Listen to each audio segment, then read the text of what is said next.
시간 우리에게 주시는 하나님의 말씀은 구약성경 요나 1장 1절에서 3절의 말씀입니다. 여호와의 말씀이 아미떼의 아들 요나에게 임하니라. 이르시되 너는 일어나 저 큰 성읍 니느웨로 가서 그것을 향하여 외치라. 그 악독이 내 앞에 상달되었음이니라 하시니라. 그러나 요나가 여호와의 얼굴을 피하려고 일어나 다시스로 도망하려 하여 욥바로 내려갔더니 마침 다시스로 가는 배를 만난지라. 여호와의 얼굴을 피하여 그들과 함께 다시스로 가려고 백삭을 주고 배에 올랐더라. 아멘. 오후 찬양 예배 시간에 계속해서 복음 전도에 대한 말씀을 듣고 있습니다. 복음 전도라는 것이 어찌 보면 부담이 되고 힘든 일처럼 느껴집니다. 여러분은 어떻습니까? 복음 전도라는 말을 들으면 왠지 부담을 느끼시는 분들이 많죠. 여러분은 최근에 전도를 언제 해보셨습니까? 언제 전도를 해보신 기억이 있으신가요? 네, 아주 조용하시네요. 전도가 사실 좀 어렵습니다. 그냥 전도만 안 하면 적당하게 믿지 않는 사람들과도 관계를 맺고 살 수가 있는데, 전도를 하면 조금 불편한 그러한 일들이 벌어지기 때문에 전도라는 것이 조금 불편하게 느껴지는 것도 사실입니다. 하지만 중요한 것은 전도 또는 선교, 이것은 우리가 하고 싶어서 하고 하지 못하면 안 해도 되는 그러한 성질의 것이 아니다라는 것을 다시 한번 말씀드립니다. 요나서는 구약에 나오는 선교에 대한 말씀입니다. 유대인들은 하나님께서는 유대인만 사랑하신다, 히브리 민족만을 사랑하신다라고 오해하고 있었습니다. 하나님은 히브리인의 하나님으로 오해하고 있었지만, 하나님은 이스라엘 백성뿐만 아니라 열방을 사랑하시는 분이다라는 것을 요나서에서 말씀하십니다. 요나는 하나님의 음성을 듣습니다. 어느 날 갑자기 하나님의 말씀이 아미떼의 아들 요나에게 임하였습니다. 그래서 요나에게 니느웨라는 성으로 가라고 말씀하십니다. 니느웨는 아수르라는 나라의 수도 중심 도시입니다. 아수르가 어떠한 나라냐면은 북이스라엘을 멸망시킨 강대국입니다. 조금은 잔혹스러운 그러한 면이 있는 그러한 나라였는데, 그 아수르의 주요 도시였던, 그리고 훗날 그 아수르의 수도가 되었던 그 니느웨로 하나님께서 요나를 선교사로 보내시는 겁니다. 그래서 그에게 니느웨로 가서 그곳에서 하나님의 심판의 말씀을 전하라 라고 말씀하십니다. 그런데 요나는 하나님의 말씀을 거부합니다. 우리 함께 같이 요나 1장 2절 3절의 말씀을 함께 읽겠습니다. 너는 일어나 저 큰 성읍 니느웨로 가서 그것을 향하여 외치라. 그 악독이 내 앞에 상달되었음이니라 하시니라. 그러나 요나가 여호와의 얼굴을 피하려고 일어나 다시스로 도망하려 하여 욥바로 내려갔더니 마침 다시스로 가는 배를 만난지라. 여호와의 얼굴을 피하여 그들과 함께 다시스로 가려고 백삭을 주고 배에 올랐더라. 여러분 그런 경험 있나요? 내가 정말 좀 싫어하는 사람이 있는데 그 사람이 뭐만 해도 잘 되는 거예요. 자녀도 잘 되고, 또 집을 사면 집값이 오르고, 뭘 하든지 다 잘 되는 겁니다. 그러면 여러분 어때요? 너무나 좋아라고 말하는 분들은 많지 않을지 몰라요. 근데 너무나 싫어하는 그 아수르 민족, 그 니느웨 성읍에 하나님께서 말씀을 전하라고, 심판의 메시지를 전하라고 하신 그 이유를 요나는 알고 있습니다. 그들을 멸망시키지 않으시고 그들을 구원하실 계획을 갖고 계신 겁니다. 요나는 그것이 싫었습니다. 저 아수르 민족은 멸망해야 돼, 하나님의 심판을 받아야 돼, 그들의 죄악으로 말미암아 멸망해야 돼 라는 생각을 가지고 그 하나님의 심판의 말씀을 전하기를 거부하고 다시스로 갑니다. 그런데 이제 다시 쓸어가는 배를 타려고 했는데 어휴, 웬일입니까? 딱 맞춰서 배가 있는 겁니다. 아이고 잘됐다. 하나님 뭔가 잘 되는 것 같은데 라는 마음으로 그는 배를 타고 하나님의 명령을 거부하려고 합니다. 그렇게 가는데 어떤 일이 벌어집니까? 너무나 잘 아는 이야기죠. 너무나 익숙해가지고 지금 잠이 모락모락 오시는 분들도 계실지 모릅니다. 네, 오늘 수제비 너무 맛있었죠. 보리밥도 맛있고 오늘 식사 맛있게 하셨는데 너무나 익숙한 말씀이지만 다시 한번 생각을 한번 해보면서 하나하나 살펴보겠습니다. 그런데 그가 정말 이게 내가 안 가는 게 맞는 것 같아라는 마음으로 다시스를 향해 가는 배를 타는데 그곳에서 풍랑을 만납니다. 풍랑을 만나서 하여튼 그 노련한 뱃사공들이 무슨 일을 하여튼 벗어나려고 노력을 했는데 안 되는 겁니다. 짐도 다 버렸습니다. 배를 가볍게 하려고. 그래서 이거는 분명히 지금은 태풍의 때가 아닌데 이런 풍랑이 있을 것 같지 않은데 이런 풍랑이 일어났으니 이것은 무언가 신의 뜻인가 보다, 우리 중에 무언가 잘못한 사람이 있나 보다라고 생각을 하고 그들 사이에서 누가 잘못을 했는지 제비를 뽑습니다. 그러면 누가 제비에 뽑혔을까요? 요나가 뽑혔습니다. 요나가 뽑혔는데 그가 말을 합니다. 나 때문에 이런 풍랑이 일어난 거 내가 아는데 나를 바다에 던져. 그러면 끝날 거야. 요나는요, 죽으면 죽었지 아수르에는 안 가. 죽으면 죽었지 그 나쁜 사람들 심판의 메시지, 구원의 메시지를 전하지 않을 거야 라고 이렇게 이야기를 했습니다. 그런데 여러분, 거기까지는 좋아요. 근데 여러분, 물에 직접 던져지잖아요. 바닷물을 한 3모금 마시면 생각이 바뀝니다. 그쵸? 생각해 보세요. 바다에 빠져가지고 물 한번 마셔보십시오. 아이고 이거 죽겠다. 하나님 살려주세요. 이렇게 말을 했던 겁니다. 물을 마신 다음에 이렇게 죽기 직전에 5모금 마시면 꼴까닥 죽는데 한 3모금 마실 때 하나님께서 고래인지 하여튼 큰 바다 물고기를 보내셔서 그를 삼키게 하십니다. 어찌 보면은 이게 꼭 마치 이야기처럼 동화 속 이야기 같이 느껴질지 모르지만 저는 믿습니다. 하여튼 그렇게 해서 그 물고기를 통해서 요나를 구원하시는데 그냥 내뱉잖아요. 요나가 이거 또 안 가려고 그랬을 겁니다. 그런데 한 3일 정도 있으니까 그가 그 뱃속에서 얼마나 힘이 들었겠습니까? 그곳에서 그가 무엇을 했는가?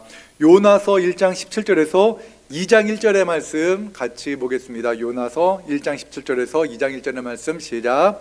여호와께서 이미 큰 물고기를 예비하사 요나를 삼키게 하셨으므로 요나가 밤낮 3일을 물고기 뱃속에 있으니라. 요나가 물고기 뱃속에서 그의 하나님 여호와께 기도하여 물고기 뱃속에서 3일 동안 그가 무엇을 했는가? 잠이 안 옵니다. 일단 잠을 못 잤던 것 같아요. 그리고 그가 무엇을 했는가? 하나님께 기도했습니다. 하나님께 그가 간절히 하나님께 기도했는데 찬양도 하고 회개도 하고 그러면서 하나님의 뜻은 거역할 수 없구나라는 마음으로 그가 이제 마음이 변화되었습니다. 여러분, 회개가 안 되는 분들이 있으면 한번 물고기 뱃속에서 한 3일 동안 이렇게 좀 계시면 좋을 것 같습니다. 그래서 기회가 되면 이렇게 물고기 뱃속을 하여튼 모형으로 만들어 가지고 3일 동안 이렇게 회개 기도하는 운동을 벌이는 교회가 있을까요? 우리가 처음으로 한번 해볼까요?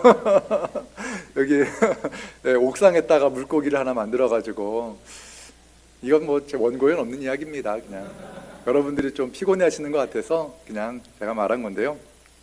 하여튼 그가 니느웨로 가야겠구나라는 생각을 하고 그렇게 변화되었을 때 물고기가 요나를 뱉어냅니다. 그리고 그가 니느웨로 갔습니다. 그런데 니느웨는 큰 성읍이어서 사흘 동안 걸을 만큼 큰 성읍이었다라고 말합니다. 하지만 그는 단 하루 동안 하나님의 말씀을 선포합니다. 요나서 3장 3절에서 4절의 말씀 같이 읽겠습니다. 요나가 여호와의 말씀대로 일어나서 니느웨로 가니라. 니느웨는 사흘 동안 걸을 만큼 하나님 앞에 큰 성읍이더라. 요나가 그 성읍에 들어가서 하루 동안 다니며 외쳐 이르되 40일이 지나면 니느웨가 무너지리라 하였더니, 요나는 물론 물고기 뱃속에서 변화는 되었으나 그가 완전히 변화된 건 아닙니다. 여전히 그 니누에에 갔더니 그 이방 민족, 그렇게 강대하고 그래서 수많은 민족들을 살상한 그 민족을 보자 아마도 피가 거꾸로 솟는 그러한 분노가 일었을지도 모릅니다. 그리고 그는 분명한 것은 이런 것 같습니다. 이거는 뭐 성경에 기록되어져 있지는 않지만 그는 아수르 나라의 말로 회개의 메시지를 전하지 않았을 겁니다. 그는 유대 말로 히브리어로 하나님의 심판의 메시지를 전했을 겁니다. 그런데 놀라운 것이 있습니다. 그 말도 다르고 또한 굉장히 좀 3일 동안 물고기 뱃속에 있다가 뭐 세수했겠습니까? 그 몸에서는 비린내가 났을 겁니다. 너무나 지저분한 어떠한 노숙자의 그 행색을 한 그 한 사람의 이야기를 듣고 니누의 성읍에 있는 모든 사람들이 회개를 합니다. 왕조차 하나님의 말씀에 왕복을 벗고 베옷을 입고 제 위에 앉아서 회개했다라고 말을 합니다. 그런데 요나는 또 화가 나는 겁니다. 아니, 이 사람들이 왜 내 이야기를 듣고 왜 내 말을 듣고 회개하고 그렇게 하는가에 대해서 너무나 싫었던 겁니다. 그래서 그는 하나님을 향해 이렇게 성을 냅니다. 요나서 4장 1절 2절의 말씀 같이 읽겠습니다. 요나가 매우 싫어하며 성내며 내가 고국에 있을 때에 이러하겠다고 말씀하지 아니하였나이까.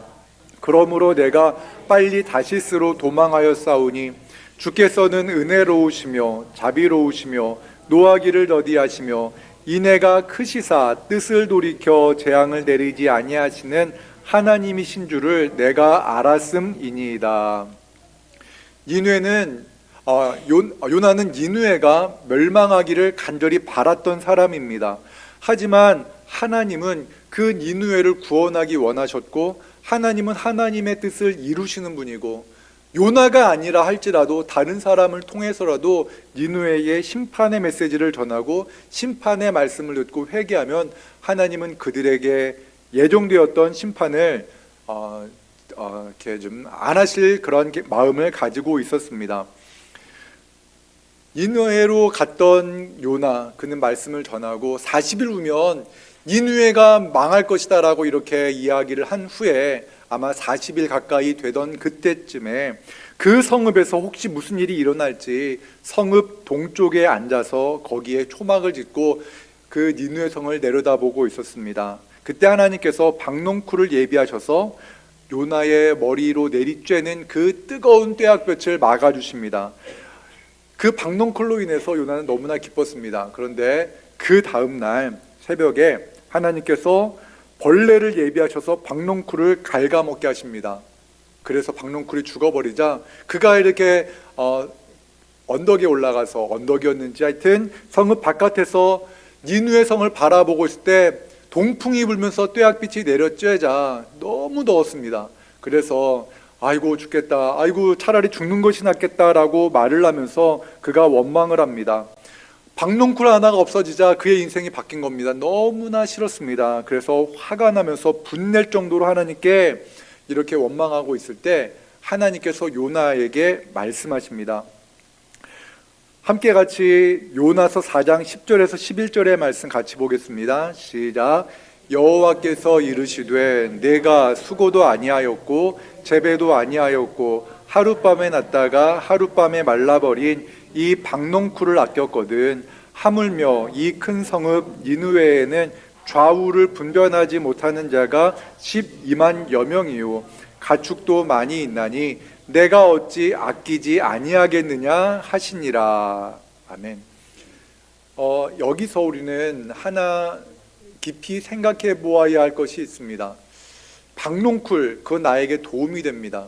그러나 니느웨 백성은 나에게 도움이 되지 않고 내 민족을 어렵게 만드는 그러한 백성입니다. 그런데 요나는요 끝까지 니느웨 사람들을 미워했습니다. 그런데 요나서가 만약에 요나가 기록한 그 선지자라는 전제하에 요나는 왜 자신이 이렇게 하나님의 뜻을 거역할 정도로 니느웨 사람들을 싫어했는데 하나님은 그들을 구원하기 원하십니다 라는 말을 왜 이렇게 선지서에 기록해 놓았을까요? 이것을 우리는 한번 진지하게 생각하면서 이 말씀을 대해야 합니다. 하나님은요, 그 니누의 사람들을 사랑하셨고 그들을 구원하기 원하셨습니다. 그들을 구원하기 원하셨기 때문에 요나를 니누에에 보내셨습니다. 그럼에도 불구하고 요나는 거부했으나 하나님께서 거부할 수 없는 그 하나의 증표, 박농쿨을 아끼는 요나의 모습을 지적하시면서 너가 이렇게 박농쿨, 너에게 사랑스러웠던 박농쿨 때문에 이렇게 마음 상했는데 그 니누에에 있는 그 성읍에 있는 사람들 내가 너무나 아끼고 사랑하는데 너는 그 사랑의 마음, 나의 사랑의 마음을 가지면 어떻겠니? 라는 말로 우리를 도전하는 겁니다. 여러분, 우리가 일상을 살아갈 때 믿지 않는 사람들을 바라볼 때 우리는 그렇게 박농쿨보다도 못한 사람으로 우리 주변에 있는 사람들을 생각합니다. 멸망을 하건 말건 우리는 그렇게 믿지 않는 사람들을 내버려 둘 때가 많습니다. 그런데 그것은 하나님의 뜻이 아니라는 겁니다. 우리의 시선을 바꾸라고 주님은 말씀하십니다. 전도에 있어서 가장 중요한 것은 시야의 전환입니다. 시선의 전환입니다. 사람을 바라보는 관점의 전환이 있지 않고는 절대로 복음을 전할 수 없습니다. 복음을 전할 수 있는 길은 있습니다. 바다에 빠져서 물고기에 삼켜지면은 3일 동안 금식하고 기도하면 복음을 전할 수가 있습니다. 여러분, 물고기 뱃속에 들어가서 3일 동안 비린내 맡으면서 그 후에 회개한 다음에 복음을 전하시겠습니까? 아니면 그냥 복음을 전하시겠습니까? 대답하십시오. 제가 기도하겠습니다. 하나님, 복음을 전하지 않는 분들은 물고기 뱃속에 좀 넣었다 빼서 복음 전하게 하십시오라고 이렇게 기도하면 참 못된 목사다라고 말할 겁니다. 그렇죠? 그런데 제가 끊임없이 올 한 해 우리 진지동 교회를 보면서 다시 한번 느끼고 우리에게 필요한 것이 무엇인가, 우리 안에서 죽어가는 영혼에 대한 열정, 이것이 많이 사라져 있다라는 것을 제가 보았습니다. 아까 우리 권사님도 기도하셨지만 우리끼리는 너무나 좋아요. 우리끼리 예배하고 우리끼리 식사하고 우리 안에서의 나눔은 너무나 좋지만 우리 바깥에 있는 죽어가는 영혼들을 향해서는 하나님의 마음을 품지 못한 채 살아갈 때가 많다는 것을 발견합니다. 제가 여러 차례 말씀드렸지만 저는 진지동 교회 부임하기 전에, 저는 담임 목사가 이제 되기 위해 준비하는 과정 가운데 하나님께 약속드린 것이 있습니다. 하나님, 저는 수평 이동은 원하지 않습니다. 수평 이동을 거부하지는 않겠지만 이미 신앙생활하다가 다른 교회 다니시는 분들이 이렇게 수평 이동을 해서 우리 교회로 오는 것보다는 저는 믿지 않는 형제자매들에게 복음을 전해서 그들을 예수 그리스도의 제자로 만들고 그들이 예수님을 믿고 세례받는, 그렇게 세례를 많이 베푸는 교회를 목회하고 싶습니다라고 제가 기도했습니다. 제가 다음 주면 제가 꼭 1년이 되는 해입니다. 1년이 됐어요 벌써요. 참 빠르네요. 근데 제가 세례를 한 명에게도 베풀지 못했습니다. 이 책임이 담임 목사에게 있습니까? 우리 모두에게 있습니까? 저를 좀 살려주십시오. 하나님과의 약속을 좀 지킬 수 있도록 우리가 복음을 전해야 됩니다. 우리 주변에 믿는 사람이 다 믿는 사람입니다라고 말하는 분 많지 않을 겁니다. 믿지 않는 분 있을 겁니다. 아니면 내 이웃이라 할지라도, 아니면 그가 예전에는 오랫동안 옆에 있었는데 대화가 없었고 교제가 없었지만 이제는 내가 그와 대화를 하고 교제를 해서 그에게 복음을 전해야겠다라는 마음을 품어야 합니다. 이것이 우리가 가져야 될 마음입니다. 그러기 위해서는 그 사람을 향한 관점을 바꿔야 합니다. 그가 멸망을 당하건 그가 지옥을 가건 어떻게 되든 나는 상관없습니다라고 가지고 있었던 이 요나의 마음을 내려놓고 요나가 박농쿨을 아끼며 그 박농쿨로 기뻐했던 그 마음, 그 이상의 마음, 죽어가는 영혼들을 향한, 니누의 백성들을 향한 하나님의 마음을 우리가 품어야지만 우리가 복음을 전할 수가 있다는 것을 꼭 기억하시기 바랍니다. 그런데 놀라운 것은 그러한 변화가 요나에게 일어났다고 저는 믿고요. 또 한 사람을 우리가 한번 보아야 되는데 베드로입니다. 평생 유대인으로 살았습니다. 우리가 생각하기에 베드로는 유대인이지만 성격 좋아서 이방인들과 함께 같이 막 어울리고 그들과 함께 식사도 하고 그럴 거라고 생각할지 모릅니다. 그런데 전혀 그렇지 않습니다. 유대인들은요, 이방인들과 식사 안 했습니다. 그가 물론 호탕하고 어부 출신이다 보니까 외향적인 성향의 사람이라는 것은 맞습니다. 하지만 그는 이방인과 교제하지 않았던 사람입니다. 자신의 전통 속에서 살았고 자신의 관점으로 사람들을 보았습니다. 그래서 그가 예수님을 만나고 예수님의 부활을 목격하고 예수님께서 지상명령을 주셨습니다. 세상 모든 민족을 제자로 삼아 아버지와 아들과 성령의 이름으로 세례를 베풀라라고 말씀하신 그 말씀을 들었은 그 이후에도 그는 유대인들에게만 복음을 전했습니다. 예루살렘에 머물면서 그는 그렇게 복음을 전했었는데 그가 환상 중에 그릇을 봅니다. 그리고 그 그릇 안에 그가 이전에 먹지 않았던 율법에 기록되어져서 먹지 말라고 말했던 그 짐승들이 가득 담긴 그 그릇을 보는데 주님께서 잡아 먹으라라고 말씀하십니다. 그런데 그는 저는 속되고 깨끗하지 않은 것은 먹은 적이 없습니다 라고 이렇게 주님에게 응답합니다. 그때 주님의 음성이 다시 들립니다. 사도행전 10장 15절의 말씀 같이 읽겠습니다.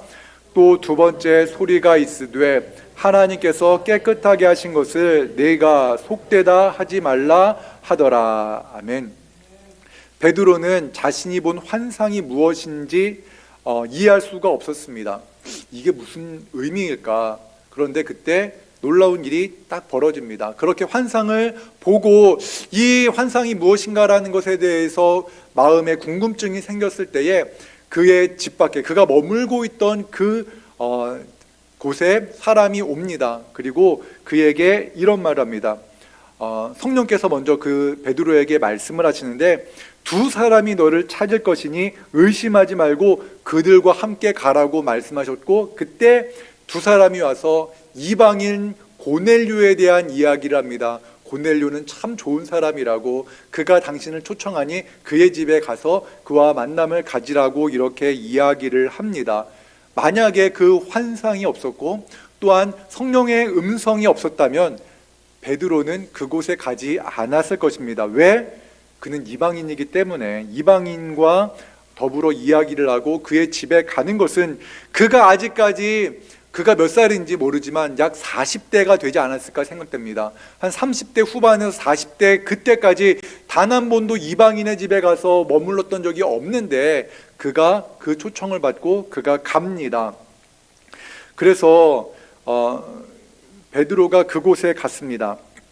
갔는데 그가 그곳에 고넬료가 이런 말을 합니다. 사도행전 10장 33절의 말씀 같이 읽겠습니다. 시작. 내가 곧 당신에게 사람을 보내었는데 오셨으니 잘하였나이다. 이제 우리는 주께서 당신에게 명하신 모든 것을 듣고자 하여 하나님 앞에 있나이다. 아멘. 고넬료는요 하나님을 믿었습니다. 그런데 하나님을 믿는 고넬료에게 성령께서 말씀하시는 겁니다. 베드로를 너희 집에 청하여서 그의 입을 통해 선포되어지는 말씀을 들으라라고 말씀하셨고 고넬료는 유대인 친구들에게 부탁을 해서 베드로를 자기의 집으로 초대한 것입니다. 그리고 놀라운 것을 경험하게 됩니다. 이것이 무엇을 의미할까? 우리가 복음을 전하다 보면 어떠한 일이 벌어지는지 아십니까? 하나님께서 이렇게 정확한 타이밍을 준비하셨네라는 것을 너무나 많이 경험하게 될 겁니다. 우연의 일처럼 느껴져요. 내가 그에게 복음을 전하려고 하는데 정말 타이밍이 기가 막히게 어떻게 이렇게 딱 맞지? 라는 생각이 들 정도로 하나님께서 일하시는 것을 경험하게 됩니다. 여러분 복음을 전하신 분들은 제가 무슨 말을 하는지 이해하실 겁니다. 그런데 제가 무슨 말을 하는지 그 성경에나 나오는 이야기가 아닌가라고 생각하시는 분은 정말 복음을 아직 안 전해 보셨기 때문에 그렇게 생각하실 수 있는데요. 복음을 전하기로 결정하고 하나님께서 나를 통해서 그에게 복음을 전하시기 원하는 사람을 내가 만나서 그에게 복음을 전할 때라면 그런 일이 일어납니다. 물론 사단의 방해도 만만치는 않습니다. 그렇기 때문에 구역 모임에서요, 여러분들이 내가 누구에게 복음을 전하려고 합니다라고 구역 모임 안에서 나누어 주십시오. 그리고 그 복음 전도 대상자를 위해서 기도를 부탁하십시오. 내가 며칠 날 수요일 날 11시에 그분과 함께 같이 만나서 식사를 하려고 하는데 그 시간에 여러분 기도해 주십시오라고 말씀하시고, 또한 문자 메시지도 단톡방에다가 올려서 기도를 부탁하십시오. 그렇게 하시면 놀라운 은혜가 일어납니다. 제가 여러 번 말씀드렸지만 저는 복음 전하는 것을 참 기쁘게 생각합니다. 그리고 복음을 전할 때마다 내가 감당하기 힘든 어떠한 대상자, 그러한 사람들을 만날 때마다 주변에 있는 많은 분들에게 기도 부탁을 하고 갑니다. 제가 꽤 오래됐습니다. 거의 한 15년, 20년 전에 저희 장모님에게 복음을 전하기 위해서 서울에서 세 분을 데리고, 그때 전도 훈련을 하면서 세 분을 데리고 저희 경기도 연천군 백학면이죠. 한 2시간 가까운 시간을 차를 타고 제가 장모님에게 복음을 전하기 위해서 전도 훈련을 하면서 모시고 와서 복음을 전하기 위해 전에 많은 분들에게 기도 부탁을 했습니다.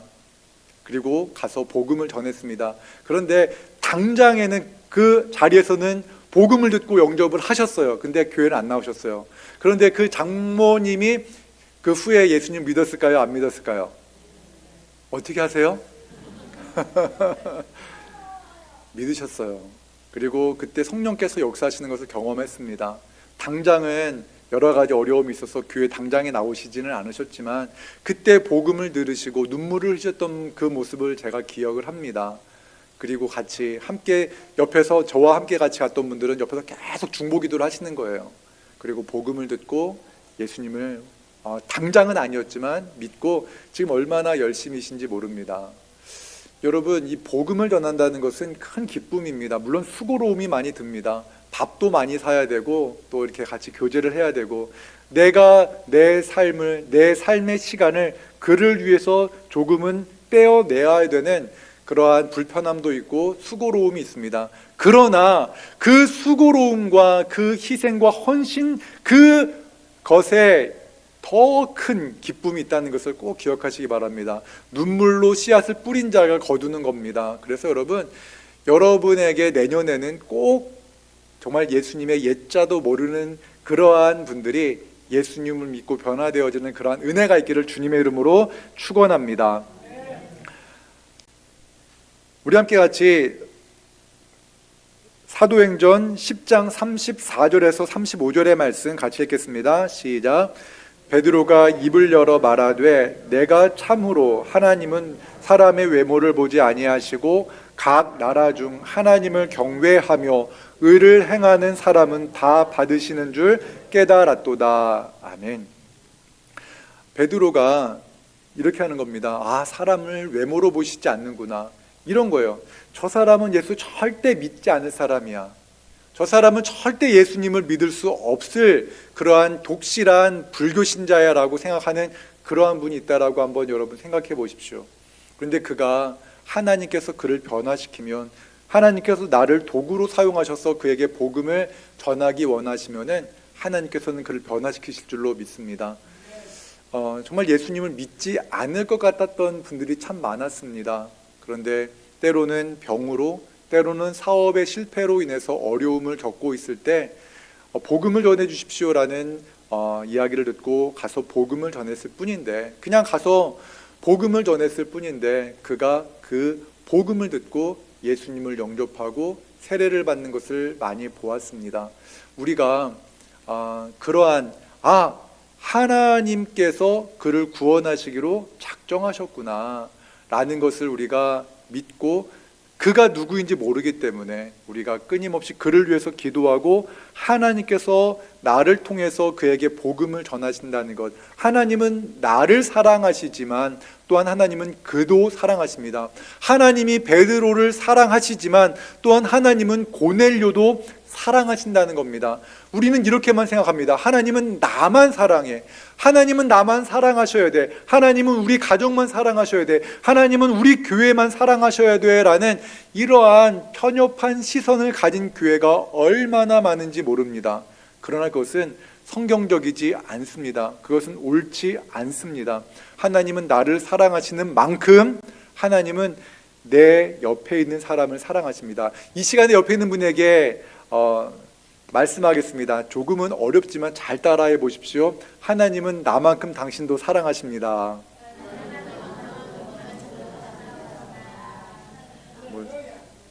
썩 유쾌한 표정이 아니신 이유는 뭘까요? 아니죠. 하나님이, 우리는 그런 바람이 있어요. 하나님이 나를 저 사람보다 조금 더 사랑하실 거야. 맞아요. 우린 그렇게 생각해야 돼요. 하지만 말할 때는요, 하나님은 나보다 당신을 더 사랑합니다라고 말하는 그러한 선한, 거짓말은 아니죠 이건요. 선한 말을 하는, 그러한 축복의 말을 하는 우리 모두가 되기를 원합니다. 베드로는요, 자신이 만난 예수님을 전한 겁니다. 제가 복음을 왜 전하지 못하는가를 여러 가지로 고민을 했는데요, 그 중에 가장 중요한 이유 중에 하나는 내가 예수님을 만나지 못했고, 내가 예수님을 만난 그 감격과 기쁨이 없기 때문에 복음을 전하지 못하는 분들이 의외로 많다는 것을 발견합니다. 예수님을 믿었는데 내 안에 기쁨이 없는 겁니다. 예수님을 만났는데 교회 생활을 하는데 내 안에 흘러넘치는 기쁨이 없는 겁니다. 그러니 어떻게 전하겠습니까? 아는 분의 식당을 갔다 왔습니다. 그런데 맛이 없는 거예요. 그러면 다른 사람 데리고 그 식당 가겠습니까? 못 가죠. 그런데 너무나 맛있는 식당에 가서 음식을 먹었는데 5,000원 내고 밥을 먹었는데 먹은 것을 생각해 보니까 한 5만 원어치는 되는 것 같아요. 그러면요, 사돈의 8촌까지 밥 먹을 일 있으면 다 거기 데려갑니다. 맞나요? 틀리나요? 맞죠? 5,000원 내고 5만 원어치 먹은 듯한 느낌이 있으면요, 아는 사람 있으면 밥 먹으러 가자고 막 모르던 사람도 밥 먹을 때가 있으면 거기 가서 먹으라고 이렇게 소개합니다.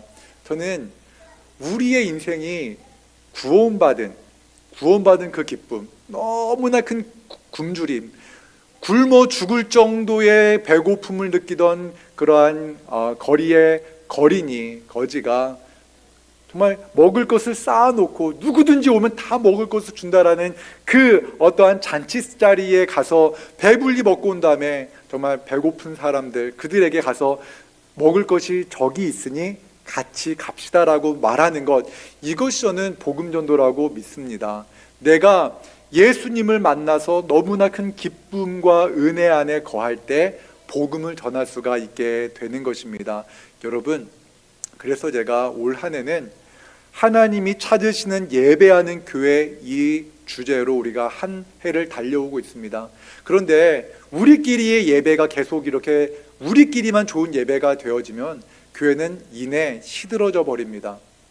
새 생명이 잉태되어져야 되고, 복음을 전하고 그 예수님을 믿는 나의 기쁨, 또한 내가 만난 예수님을 알지 못해서 너무나 힘들게 살아가던 그가 예수님을 만나서 너무나 극적인 변화를 경험하게 될 때, 우리 하나님 살아계시는구나라는 것을 내가 경험하게 되는 줄 믿습니다. 이것이 복음 전하는 자들의 기쁨인 줄로 믿습니다. 그러고요, 베드로가 자신이 만난 예수님을 전했습니다. 예수님께서 십자가에 달려 죽으셨으나 하나님께서 그를 죽은 자들 가운데서 다시 살리셨다라는 것, 그리고 예수 그리스도의 이름을 힘입어 예수님을 믿으면 죄 사함을 받는다는 것을 고넬료에게 전했습니다. 그런데 그때 자신들이, 그러니까 예수님의 제자들과 모든 그 사도들과 모든 제자들이 모여서 그 마가의 다락방에 모여서 함께 기도할 때 그들에게 임하셨던 성령께서 이 고넬료와 함께 있는 사람들에게도 임한 것을 경험합니다. 그때 말씀을 같이 보겠습니다. 사도행전 10장 44절에서 46절입니다. 시작. 할 때에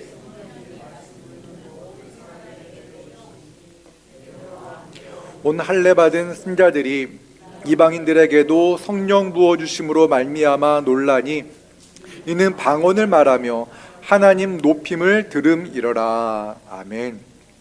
똑같은 일이 벌어진 겁니다. 예수님을 믿고 그 연약했던 그 모든 제자들이 성령의 충만함을 받은 다음에 복음을 전하고 하나님의 크신 일을 방언으로 선포했지 않습니까? 그 일이 고넬료에게도 동일하게 일어났다라는 것입니다.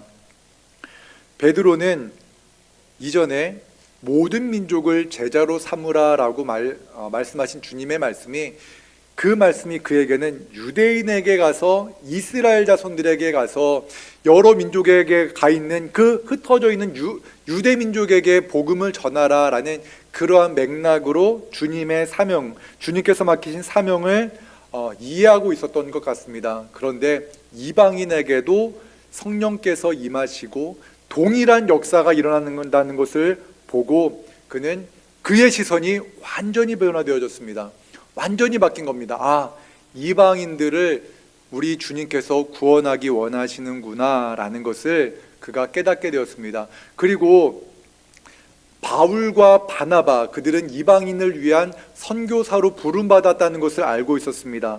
그들이 이방인들에게 복음을 전했습니다. 그리고 이방인에게 복음을 전하는 일에 관해서 예루살렘에서 그 기독교인들의 모임, 그리스도인들의 모임이 있었습니다. 그들은 초대교회 기둥 같은 역할을 하는 그러한 사람들이 모였는데, 그들은 이렇게 말을 했습니다.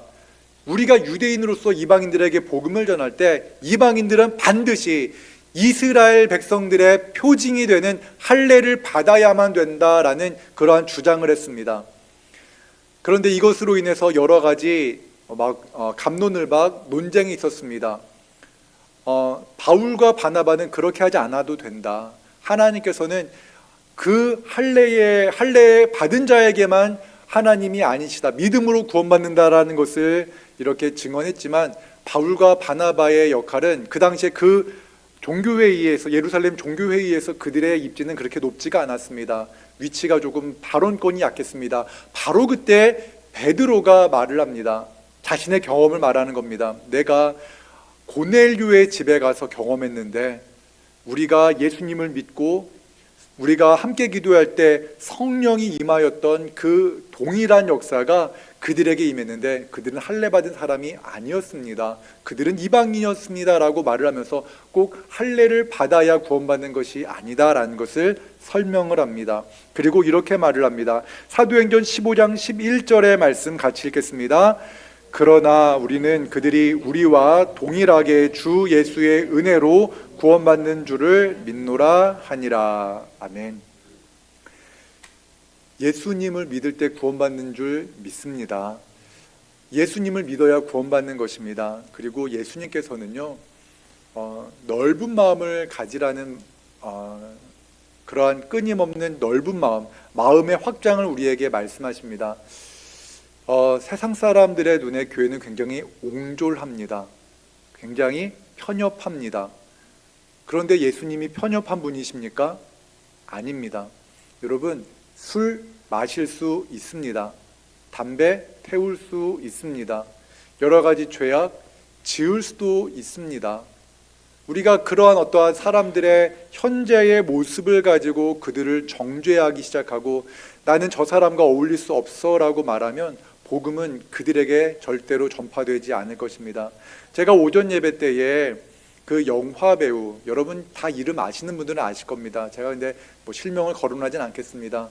그분 넘어졌습니다. 마약 복용했습니다. 그리고 사회의 지탄 엄청 받을 겁니다. 하지만 저는 기도했습니다.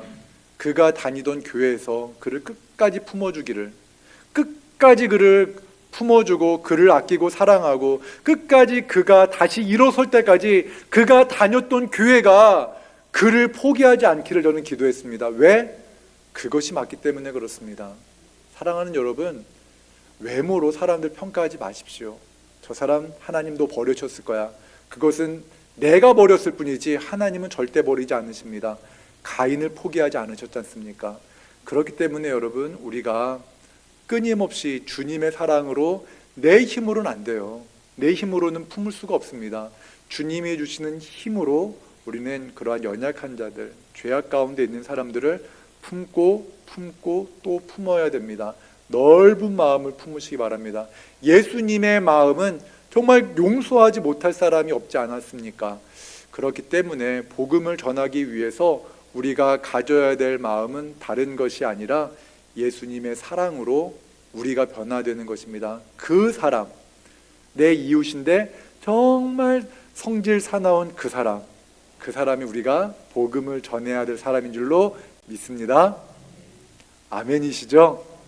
꼭 그 사람입니다. 여러분이 제일 싫어하는 사람 있죠? 그 사람이 여러분이 복음 전해야 될 사람입니다. 떠올랐던, 머릿속에서 살짝 스쳐갔던 그 사람 있죠? 그 사람에게 복음을 전하시기를 주님의 이름으로 축원합니다. 사랑과 은혜 하나님 감사합니다. 우리가 주님의 마음으로, 주님의 시선으로 내 이웃을 바라보게 하여 주십시오. 우리는 내 머리에서 뜨거운 뙤약볕을 막아주는 박농쿨은 아끼지만 하나님께서 천하보다 귀하게 여기시는 한 영혼에 대한 애틋한 마음을 품지 못할 채 살아갈 때가 너무나 많습니다. 하나님, 우리 진지동교회가 이 지역, 예수님을 믿지 않는 사람들이 너무나 많은 이 지역에 하나님 복음을 전하는 교회가 되게 하여 주십시오. 주님의 말씀을 전하는 교회가 되게 하여 주시옵소서. 또한 우리 가족 안에 예수님을 믿지 않고 살아가는 자녀들과 손자녀들에게도 복음을 전하게 하여 주시되 우리의 말로는, 우리의 능력으로는 그들을 변화시킬 수 없사오니 성령 하나님 함께하여 주셔서 놀라운 은혜가 우리 가족 안에서부터 시작되게 하여 주시옵소서. 주님께서 또한 저 이스라엘과 하마스와의 전쟁, 또한 우크라이나와 러시아의 전쟁, 또한 저 북녘 땅, 또한 수많은 곳에서 벌어지고 있는 그러한 분열, 특별히 인도 땅에서 일어나는 여러 가지 갈등들 주님의 은혜로 회복시켜 주시고 평화를 내리어 주시옵소서. 예수님의 이름으로 기도드리옵나이다. 아멘.